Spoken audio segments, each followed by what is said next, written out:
Sports Talk Line Network is proud to bring you Joshua Griffith. Nate? Yeah, no. Oh, we're good? We're good. Yeah, we're good. Oh.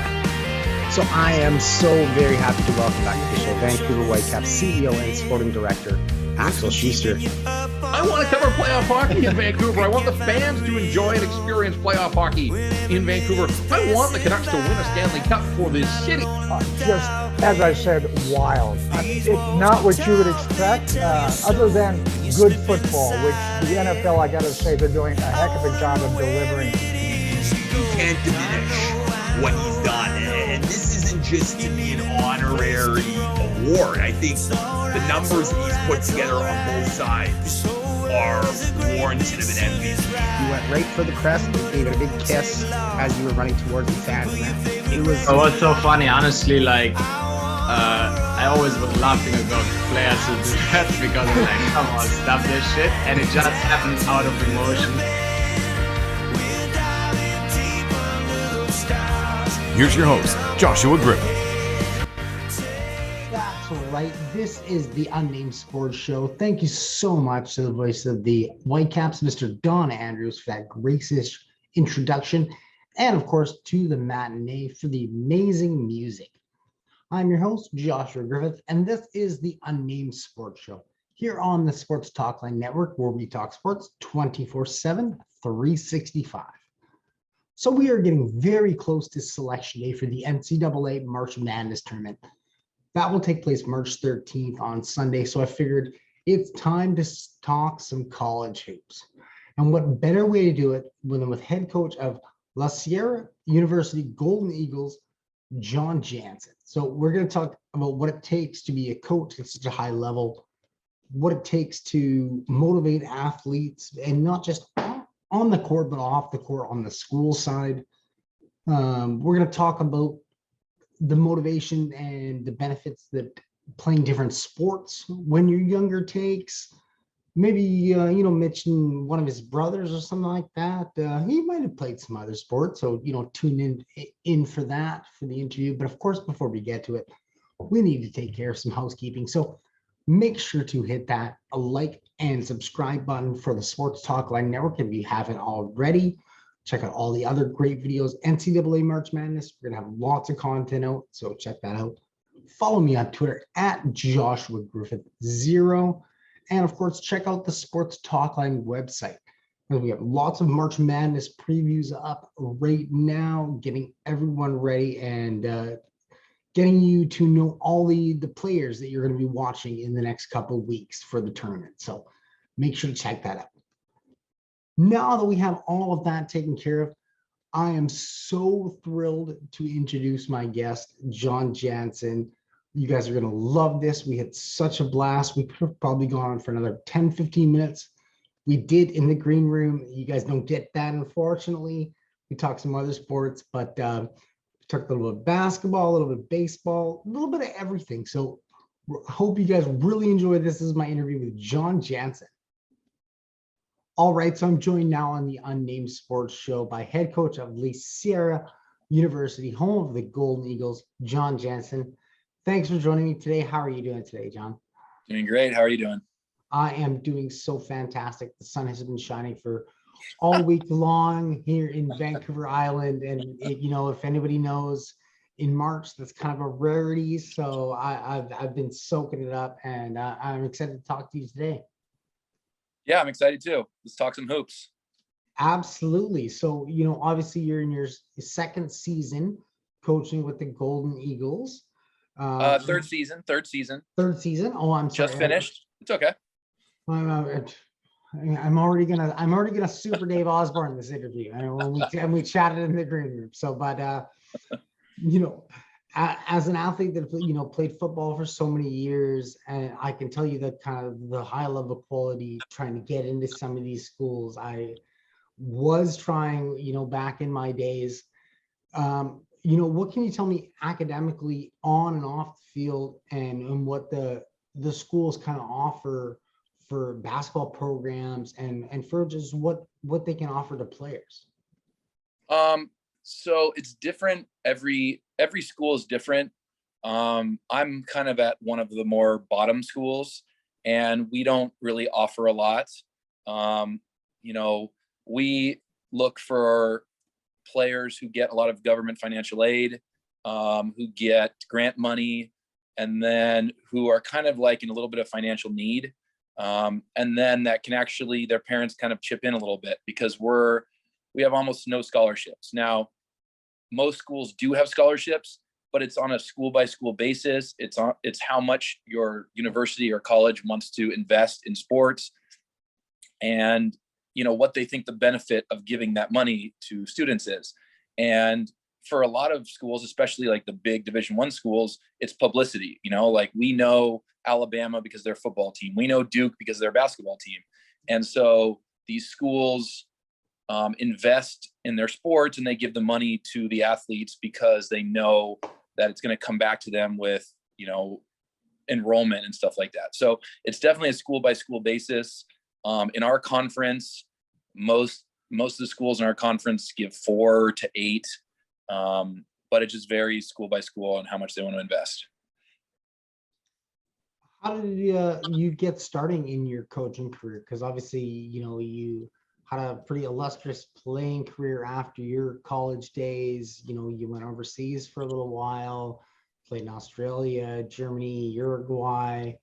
But how did you get back into coaching?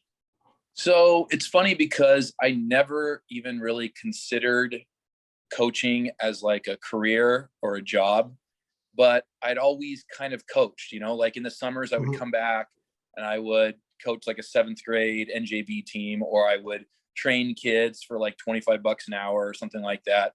And I never even thought about it as coaching. I just thought about it was like something fun to do, in the summers in between basketball seasons. And then when I got done playing, I saw an advertisement in the newspaper for a JV coach at Huntington Beach High School. And I was like, that sounds fun. And so I went to the interview. I got hired on the spot. I'm sure I was probably the most overqualified JV coach in the country. And I just loved it. And I loved the competition. You get to compete every day in practice. You get to strategize. It's like you're playing chess. And I did that for 3 years. And then I was like, I think there's a bigger challenge. And I wanted to kind of go for it as a college coach. And I was lucky enough to get a job at the University of Redlands as a grad assistant. So I actually got to go and coach and get my master's degree for free while I coached. And the day I stepped on the court, I just fell in love. I was like, this is it. It's such more of a chess match than high school basketball, because you already have the skill of the players. Like high school is more like developing and teaching, while college is more strategizing and making little adjustments. And I feel like you're playing a chess match against the other coach, and I just love it. And yeah, it kind of just took off from there. I mean, some coaches saw something in me, and I just started kind of moving my way up through the ranks, and finally was lucky enough to get a couple head coaching jobs. So obviously you must have had a passion for the sport as a young kid growing up. I mean, I kind of mentioned, I played sports at kind of a high level, not too high or anything like that, not, college or anything, but junior football, was able to win a national championship with the Raiders for football in Canada here, which was really great and nice. But I went on to do a little bit of coaching with my alma mater at John Barsby, and that was one of the things I really enjoyed as well, was just getting it's so fun. The intricate pieces of what I can do as a coach, and adding little things and getting my touch here and there. Was that kind of one of the things? Yeah, I mean, honestly, I didn't even know it could be a career. I just thought, even when I took the JV job, I was like, they pay you almost nothing, so you have to get another job. And so I was just like, this is really fun. And then you start looking around and go, wait a minute, some people are doing this as a career, and that's their entire job, because when you're high school, you're usually a teacher or something also, know, but when you get to the college level, that's your full-time job. And I was like, wait a minute, I can mess around and coach all day long and get paid for it as a real job. I was like, that's what I want to do. And so I kind of just set that as my goal, and I just kind of went for it. And yeah, I did. I just study a lot. I mean, look, I was a good player, but I was a very hard worker and a very heady player. I wasn't the most athletic, the fastest, but I was smarter than a lot of guys. And so I think I'm able to translate that into coaching, because it's kind of the same thing. If you can't just jump higher than them, you got to figure out another way, and when you're on the sideline, you can't out jump anybody. So you got to figure out another way. Oh, I love it, John. You're the perfect guest for me, because I'm the kind of the same way. Like, people are like, why are you so wide open? You're really slow. And I'm like, well, because I just, yeah, trying to figure things out a little bit better than everyone else. Right. That's right. And that's curious. So when you were growing up and while you were going through all these other things and while you're being assistant coaches and stuff, is you just kind of figured out a passion that you liked, or like, what was it? Was it the X's and O's? Was it Are you talking about Are you talking about when I got into the coaching? Yeah, when you got into the coaching, was it the interacting with players? Was it the X's and O's? Was it just? I mean, I love the X's and O's. I mean, I love sitting around and like just drawing up new plays. 90% of what coaches do is they see something on TV, on a video. Another coach taught them, and you just like it. And so you kind of like, I have this huge notebook full of plays that I've learned over the years. You just sit and watch TV and you go, oh, that was cool. And then you write it down. But I also just like, the other 10% is me just sitting around trying to think of something that is different. And I love that part of it. But I think the most is I love the competition. Like, I'm a competition junkie. I do all these other things. I play chess. I play stupid games. I play soccer. I play golf. I do everything I can to compete as often as I can, because I'm just like this competition junkie. And so, even in practice every day, you're competing. Like, even if you're rooting for both teams, you're still competing, and then if you're scrimmaging, you're kind of rooting for both teams, or I'll take one team and my assistant coach will take another team. And so every day you get to have this competition and this winning or losing and learning from it and getting better and evolving. And so it's just so much fun, and it's really hard work and it's super intense, but at the end of the day, it's really fun too, Oh, absolutely. And it sounds like it. I'm joined by John Janssen, head coach of the Sierra University, the Golden Eagles, here on the Unnamed Sports Show. Obviously, we got the NCAA tournament coming up. You guys won't be a part of it because you're Division III. You're not eligible for it, as you explained to me a little bit earlier. But you sound like you're just a giant basketball nerd. Like you mentioned, you watch TV, you watch the games, and you get thoughts and ideas for play calls or things you want to do. Do you watch a lot of college hoops, or do you watch a lot of NBA hoops, or a little bit of mix? It's so funny because during the season, I'm watching so much film of like my team and opponents' teams. Yeah. So that when I turn on the TV, I kind of want to watch the NBA because I'm just doing nothing but watching college basketball, Yeah. And so I watch some NBA during the season, but as soon as the season's over, and when I can, of course, I like to watch like the big games and stuff. I like to know how, the ACC is doing, how, all the big programs are doing, just so when March Madness comes around, I still know a little bit about what's going on, because as a basketball person, a basketball coach, all my friends, when it's basketball time, hey, what do you think? Who's going to win? What do you want? Everybody wants to know from me. And so like, I have to kind of put my reputation on the line every time I get asked, because if I say somebody and they're terrible, then everyone goes, wow, this guy's an idiot. How is he a coach? What's your bracket? Is the question I always get is from people, right? Exactly. They always want to know. Yeah. And they come out Sunday. Sunday's a selection show. It's so fun. Yeah. Finding out where everybody goes and then kind of like breaking it down and seeing which is the hard bracket, which is the easy bracket. And, it's funny because I have a small rant about the brackets. I've noticed this in the last couple of years. The selection committee, and I don't know if they've always done this or if this is new, they try to make interesting matchups because at the end of the day, it's a TV show. Yeah. So you'll see, like, for instance, I just thought about this, knowing I was going to come on here. Northern Kentucky won their conference tournament. Okay. I don't know what seed Northern Kentucky is. I don't know what seed Kentucky's going to be. but there's a really good chance they're going to play each other in the first round. And it bothers me that they do this because they're trying to get the ratings up. Because if Kentucky plays Joe Schmo nobody cares. But if Kentucky plays Northern Kentucky and now they have this in-state rivalry, now you get extra viewers because they've created a storyline. They've created something interesting for people to watch. And so even though these teams might be seated incorrectly, they do it for the ratings. And then on top of that, I don't know if it was last year or a couple of years ago, they put Kansas, Kentucky, UCLA, and North Carolina all in the same bracket. And you think, wait a minute, that doesn't make sense, because you want to see Kansas play Kentucky in the Final Four. Well, they think, well, everyone's going to watch the Final Four regardless, right? So how do we get more viewers before that on the second Thursday or the second Saturday? Well, what if Kansas is playing Kentucky then? Now we guarantee we get that matchup instead of hoping they both make the Final Four. So you get these ratings because you have these two giant schools playing each other, and it's not the Final Four, which you're going to get the ratings anyway. So they kind of do these things, which I don't like, because I feel like people earn seeds by playing well the whole season.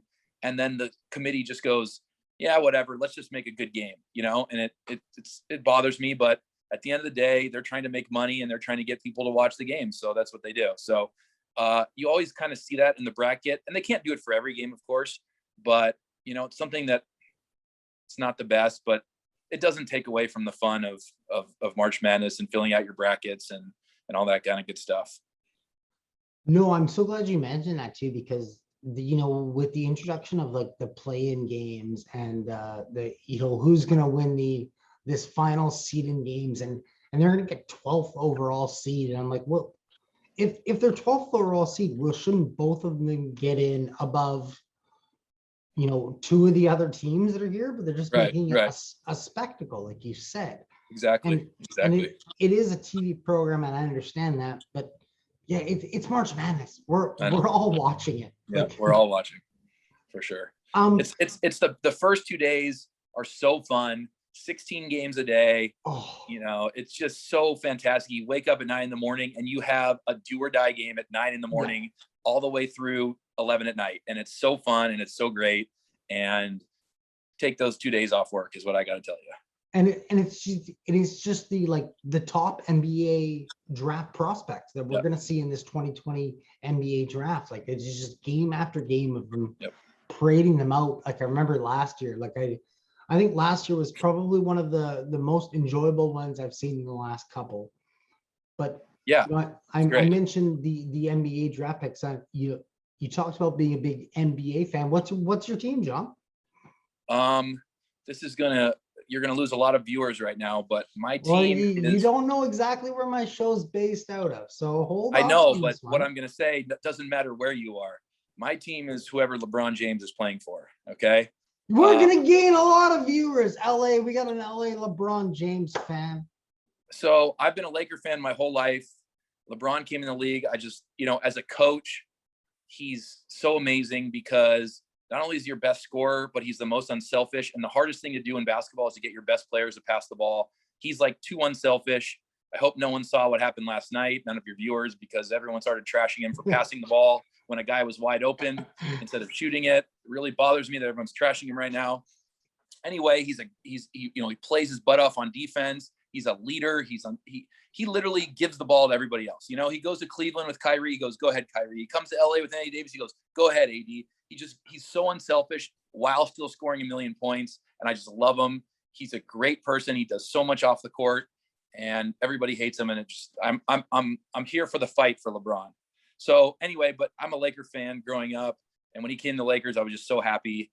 And it really stinks that they're terrible right now, because my phone just blows up every day, every time they lose. And I go, I know they're not good. You don't need to tell me every day. And they enjoy doing that. So they do definitely have some work to do. It looks like they're going to be heading into the play-ins, and probably without even a home date. Look, if they get Anthony Davis back, they're as scary as anybody. They beat Golden State last weekend, who's the number 2 seed right now. They don't dream on. They don't dream on. That's just, That's great. He's just another guy. I don't understand. What do you average, like 7 and 5? I don't understand. Yeah, I know they don't have Draymond. That's fine. I love it, John. You're such an LA fan, but that's perfect because, like I said, we have a huge LA audience. Yeah. So they're just gonna love that. And Good.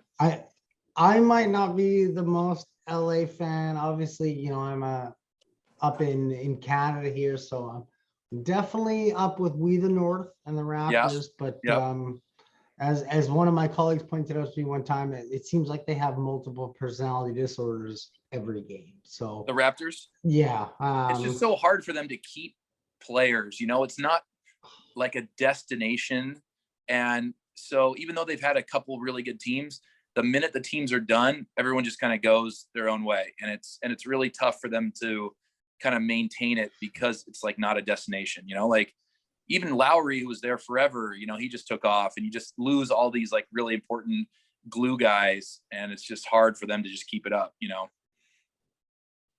Yeah, it's frustrating being a Raptors fan right now as trying to figure out what they want to do. I mean, they made the trade for Thad Young and got rid of their pick. So it's just almost like that. You're going all in for no reason this year. So yeah. That's going to be a curious one. I'm joined by John Janssen here on the Unnamed Sports Show. John, I want to talk a little bit more about your playing career. So, like I said, mentioned earlier, you did some time overseas after your college career. What was your most memorable moment playing overseas and basketball before you got coaching? Man, I have this great story. I played in Uraguay, and I was on a team that had come up from the second division to the first division, first time ever. And they had another American, and the other American didn't do very well. And so they were getting rid of him, and they brought me in to replace him. And the team was 0-10. And they got rid of the other American, and I practiced with the team, and I knew I'd be good. I knew I would be fine. And we played our first game. So everyone had their own home gyms. And then there was like an arena, and there was like one game a week that was in the arena, and it was like televised over the whole country. And so our first game was in the arena, and we lost, but it was really close. And we played like the fourth place team or something, and it was good. And I had like 25 points or something. And so then the next game was at home, and we were playing at the time the first place team. I think they ended up finishing second or something. And we beat them, and I had a big game. I don't know, probably like 28, 30 points or something. And so at all the games, it's like crazy down there. They're like soccer fans. There's flares inside. There's armed security everywhere. Like, it was kind of cool. I was like getting escorted around by security, which is, for just a regular guy, that's kind of fun. So this team had 0 wins, and we beat the first place team. And as soon as the game was over, I feel something on my back, and I look on my back, and there's like a kid, and like the fans just like rushed the court, and these kids were like crawling at my back and like just mobbing me. Yeah, it was so fun. They had to have all these security guards like get these people off of me, and they had to like walk me to the locker room. So I was like this like kind of like very small celeb out there for a little while. And we ended up doing good. We ended up going like 6-4 during the second half of the season after they went 0-10. So it was great. And it was a lot of fun. And the fans were like so crazy, and it just made it so much fun. What was interesting is the other places I played, 2 different seasons in Germany and 1 in Australia, the fans at basketball games were very calm. And you watch the soccer games, like I'm a big soccer fan. And when you watch the soccer, they go crazy, and then they sit in a basketball game and clap like this. And you're like, wait a minute, bring the craziness that you'd feel for soccer, the passion. I mean, in soccer, it's, I love soccer, but it's not very many goals. We're scoring a lot of points here. Let's go. Let's get fired up. And then you go down to South America, and they treat the basketball like the soccer, where they're just crazy. They, when you hit a big shot, they all run forward to the fence, and they're all just like, oh, it's so much fun. It makes the game so fun because the people care so much. And that's why soccer is so popular, because the fans care so much and the players care so much. So it made it really fun. And then the other side story to that down there was, I don't know if you've ever seen the movie Love and Basketball, but in that movie, in that movie, she's playing, I think, in Spain, and the coach doesn't speak English, and she would sit in a timeout, and the coach would speak, and then she'd be like, "What'd they say?" And she'd be like, her teammate would be like, "Don't worry about it." She's mad at all the other girls, and that's literally how it was in Uruguay. The coach spoke no English. He would smoke cigarettes on the bench because he was nervous, and I didn't understand a word he said, and I would just turn to one of my teammates and be like, "What'd he say?" And they'd be like, "Don't worry about it," And and it's funny because when we played in the big arena a couple times, they would have a camera in our huddle, and they would put the camera on the coach speaking, and then they would switch it over to my teammate who would like translate for me if there was anything important, and the camera's just like going back and forth between him and the translation. So it's kind of funny, but yeah, it was exactly like the movie overseas when you play in a country or when you play for a coach who doesn't speak your language, that's just the way it is. You just kind of figure out the hand movements and the writing on the board. So it's really fun, super fun.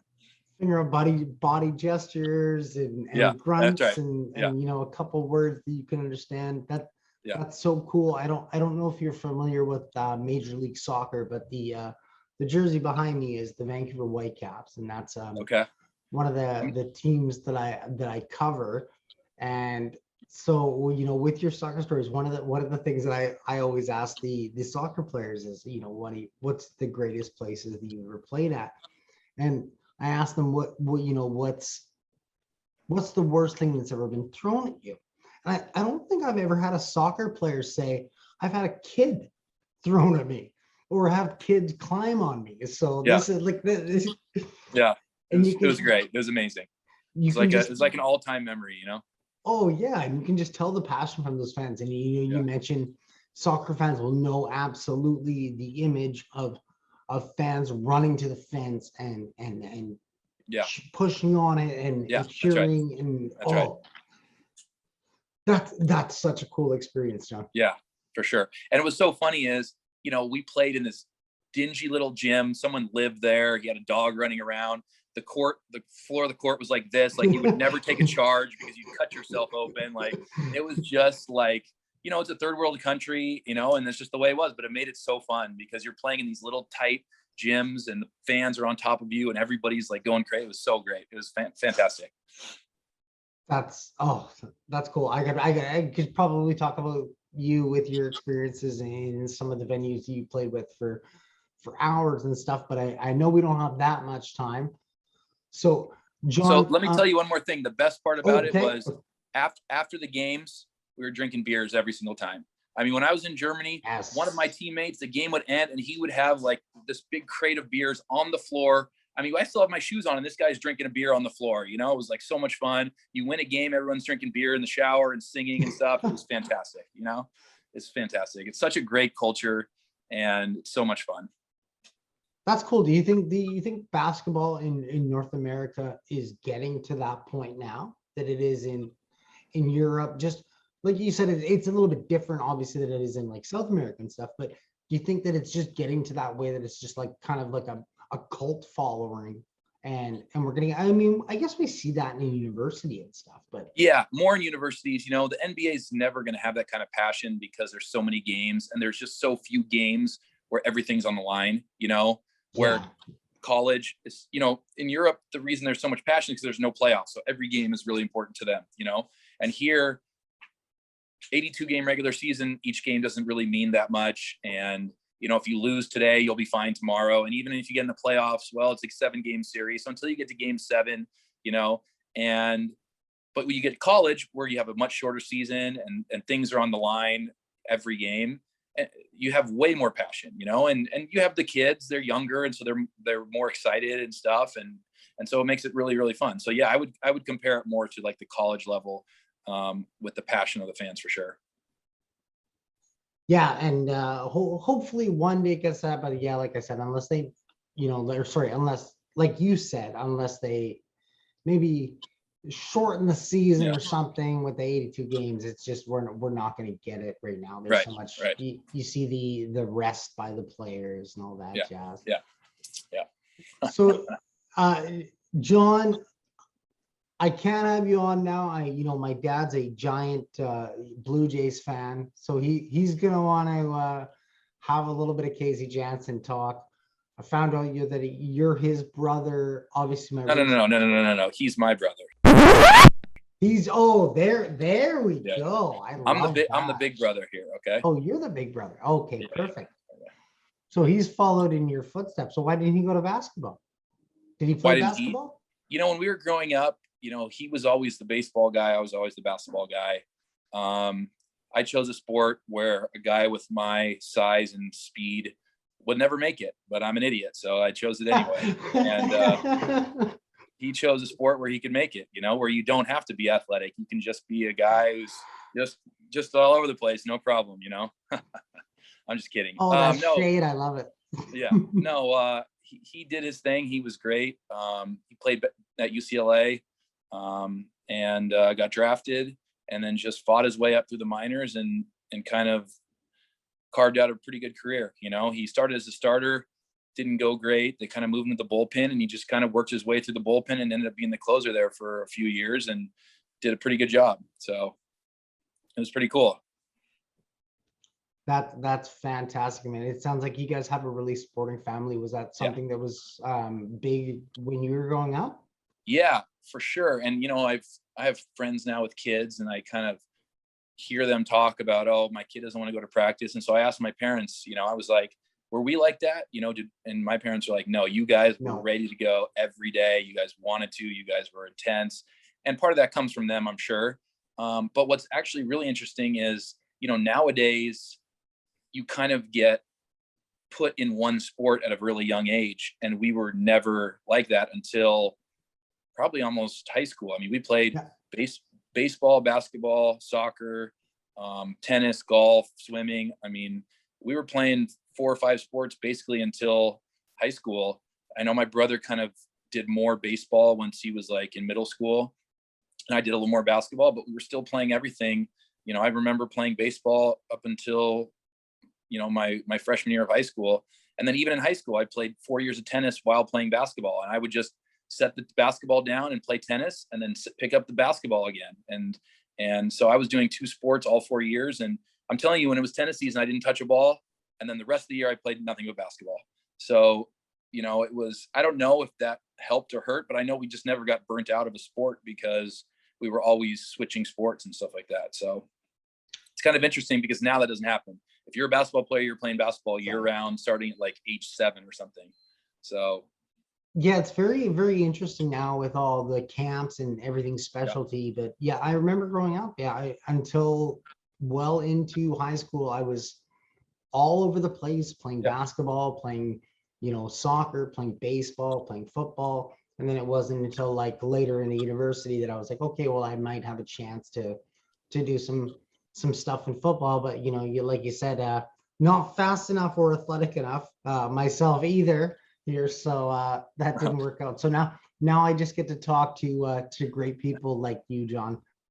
It's funny because, well, it's not funny, but now I think with college being so expensive that, in my opinion, if you're a parent trying to get your child somewhere, if you get them a scholarship, athletic scholarship, and you make it to that level, that's pretty good, because now you've saved yourself, I don't know, $200,000 over the course of 4 years or 5 years or whatever. And so, if you spend $2,000-$3,000 a year in order to save $200,000 when they get to college, and you keep your kid, busy and active and doing things that are going to teach them life skills, then you're probably doing the right thing. So it's way more narrow now with the sports, especially once you get, probably 10 and up, you're pretty much down to one sport, because if you're not, then the kid over there is, and he's going to beat you out of that scholarship or that position on a varsity team or whatever the case is. But I think that's so important too, what you just mentioned, just about how you can basically set yourself up an avenue. Because I remember I got a couple semesters paid for just from getting scholarships from so huge multiple things, and that kind of sets it up. It depends on where you want to go. You might not want to be necessarily going to sports your whole life, or you might not be able to, but man, you can use it as an avenue. And I think that's really cool. And I think that's probably something that you strive for as a head coach as well. Yeah, for sure. We're looking for the guys who have the passion. We're looking for the guys who are going to outwork other people, and the good thing about being a college coach is you kind of get to pick your players to some extent, so, if you can have all the talent in the world, but if you don't play hard, then I'm going to find somebody who is going to play hard. So, you got to have it all for sure. And I hate it because I think that kids should play every sport, but if I have a kid who's not 100% in, I'm probably not, I'm going to look at somebody else. So it's kind of like a catch-22, Well, we're talking a little bit older age too when you get to university. It's a little bit different one, but sure. Absolutely. John, thank you so much for joining me today and chatting. No I think we probably could have touched on maybe 3 or 4 other sports. You mentioned tennis there. I was gonna maybe start talking some Canada tennis with you, but then I realized you're not Canadian, but because I don't think America has any good tennis players right now. We haven't had any good tennis players in a while now. There we go. And then maybe next time we'll talk some Canada tennis. Or unless you want to talk to the women's side where we've dominated for the last 20 years. Okay, yeah.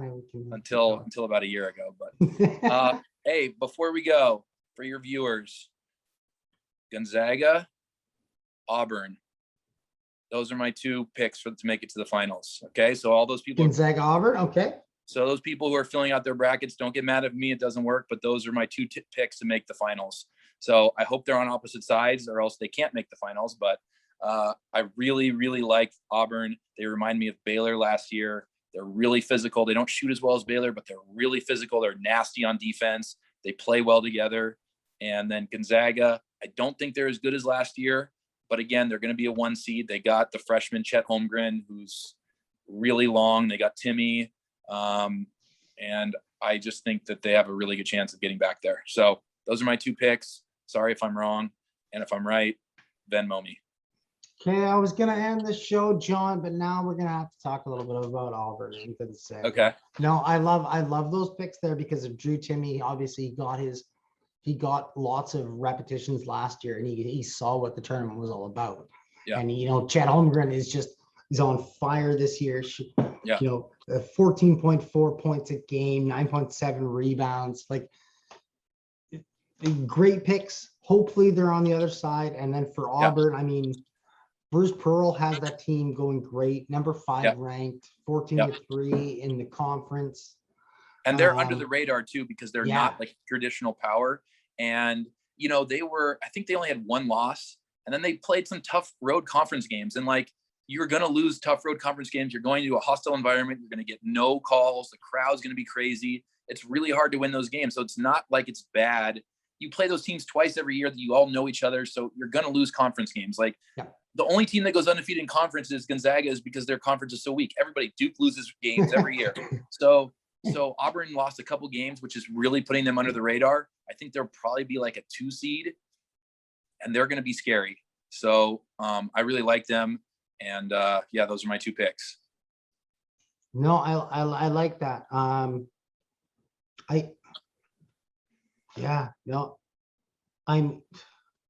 always like Kansas. They, obviously, Ochai has been phenomenal all year, but you always see those teams with the top player and they kind of just falter right away because they're, like you said, it's conference games, it's divisional games. Once you get to the tournament, it's a completely different. Sure, 100%. And you have 1 off day and you're done. And when you have these teams like Kentucky and Kansas and stuff with so many freshmen, and then you have these teams like Gonzaga that are loaded with upperclassmen that have been through the wars already, they kind of know how to do it. And so Kansas and Kentucky, they usually get there based on they're just more talented. And then they play these teams that have guys that have juniors and seniors, and it becomes a really good game. And that doesn't mean they can't beat them, because of course Kentucky's done really well and Kansas has done really well. But when you get down to these games, you see a lot of these teams like Baylor was not a young team last year. Gonzaga is a veteran team every year because their guys are not one and done players. Maybe Chet will be this year, but for the rest of them, they kind of there for a few years and they gel together and they get good together. So, look, you're always going to have Kansas and Kentucky and Duke and all these teams going a few rounds, but then when you come up and you go, okay, Duke versus Texas Tech, Duke versus Baylor, you know, it becomes really a toss-up because you have a veteran team versus a team of studs that are inexperienced, you know, and who knows, one day one team will win. You know, if they played 10 times, it'd be like 5-5 or 6-4. So, you know, no one can be an expert by picking those games because they're really toss-up games. Oh, I'm excited for it. And of course, selection day is the 13th on Sunday. Sunday the 13th. So yeah, very really exciting. looking forward to that. Sure. John, thanks so much for joining me today. No we'll problem. have to have you back on again to Sure. maybe we'll chat some other sports too. For sure. I think we only hit about 10 this time. So we'll talk Premier League next time. Okay. Oh, perfect. Yeah, for sure. All right. So that was so much fun. He snuck in a little prediction there and we had to go a little bit longer. He went with Auburn and Gonzaga, and I can't really say anything bad about those picks because I love those two teams going into it. You know, number 5th ranked Auburn Tigers, and you know, you get the number 1 ranked Gonzaga under Mark Few. He's been there before. Drew Timme, he saw a lot of action last year. He's going to have that experience when it comes to the tournament and knows how to win these one games, you know, because as John was mentioning, it's not a five game series or a 10 game series. It's one game. So, you know, it really comes down to that. So that was so much fun chatting everything with John. I'm gonna have to get him definitely again on the show. If you haven't already, make sure to hit the like and subscribe button down at the bottom for the Sports Talk line for this video. Like it. Let me know what you thought of the interview. I'd love to hear your comments, so leave them down at the bottom as well. Follow me on Twitter at Joshua Griffith. Of course, check out the show every week. Check out all of our content on the Sports Talk Line Network, and check out the 90 Plus podcast where we'll have Whitecaps on football coverage. And I don't think you guys got to that. We talked a little bit of Chelsea off air as well. So got John caught up with everything that's happening with the Chelsea situation. So make sure to follow the 90 Plus podcast and check us out twice a week as we'll have the match recap and look ahead to the next match for the Whitecaps. I have been your host, of course, Joshua Griffith, here on the Unnamed Sports Show. And remember to love sports, all sports.